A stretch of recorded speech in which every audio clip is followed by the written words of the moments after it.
Hi guys, I'm Asif Ali and you're watching CGHOW video. Today I created this multiple lightning effect. So you can see these lightning traveling with this, the interaction on the ground. We have the spark, smoke, and like a hit decal. Although that's not decal, that's just a sprite, but I just placed that. And I'll create it from scratch. And if you haven't subscribed my YouTube channel yet, please subscribe it. If you like this video, like, share, and comment. And let's start this. So you can see how these looks.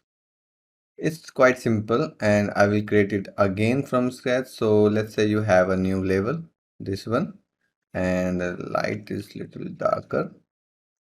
Then I have a new folder here, test, and in this folder I have a Niagara fountain. And let's open this, and this first emitter is my source.